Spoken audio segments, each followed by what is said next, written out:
Baik, saudara, baru saja Anda menyaksikan secara langsung pasangan Capres dan Cawapres, yakni Prabowo Subianto dan juga Gibran Rakabuming Raka, yang sudah berganti baju, yang tadi ketika tiba di RSPAD Gatot Subroto tampak mengenakan pakaian kemeja berwarna biru, begitu. Kemudian sudah berganti, saudara, menjadi pakaian dari RSPAD Gatot Subroto, yakni berwarna hijau. Kemudian saudara nantinya kedua pasangan ini atau Prabowo dan juga Gibran akan menjalani uh, pemeriksaan selama 8 hingga 10 jam sama seperti dua pasangan baca pres dan baca wapres lainnya yakni Anies Baswedan dan Caimin serta Ganjar dan Mahfud. Kemudian saudara diketahui Wali Kota Solo Gibran Rakabuming Raka ini sudah resmi mendaftarkan diri menjadi bakal calon wakil presiden pendamping Prabowo Subianto.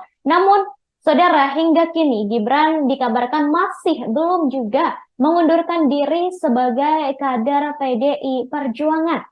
Ketua DPP PDIP Puan Maharani menegaskan bahwa Gibran belum mundur dari partainya. Diketahui saudara sebelum melakukan deklarasi begitu, Puan sempat bertemu dengan Gibran pada Jumat 20 Oktober lalu. Hanya saja ketika pertemuan tersebut, Gibran hanya berpamitan untuk maju di Pilpres 2024 sebagai bacawa pres Prabowo Subianto. Meski demikian, saat ditanya apakah Gibran masih kader PDIP, Puan enggan berkomentar.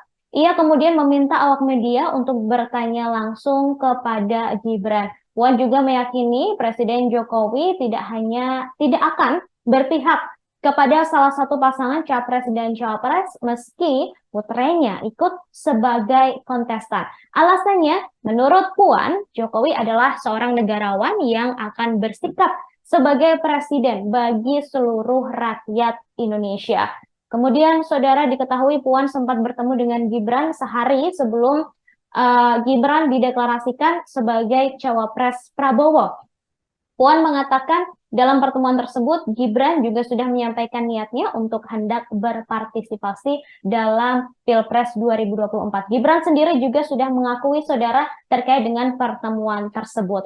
Kemudian kita kembali ke RSPAD Gatot Subroto, saudara, setelah Prabowo Subianto dan juga Gibran Rakabuming Raka ini berganti pakaian begitu saudara, mereka langsung masuk ke dalam rumah sakit untuk langsung melakukan proses pemeriksaan, dan pemeriksaan hari ini rencananya akan berlangsung selama 8 hingga 10 jam lantaran memang pemeriksaan yang dilakukan cukup banyak dan cukup detail untuk mengetahui apakah ada penyakit-penyakit begitu yang akan menghambat pasangan Capres dan Cawapres ini untuk melakukan tugasnya selama 5 tahun mendatang. Bisa Anda saksikan, saudara, ini adalah situasi di RSPAD Gatot Subroto. Kemudian juga tampak tadi Gibran Rakabuming Raka didampingi oleh sang istri, yakni Selvi Ananda. Download Tribun X sekarang, menghadirkan lokal menjadi Indonesia.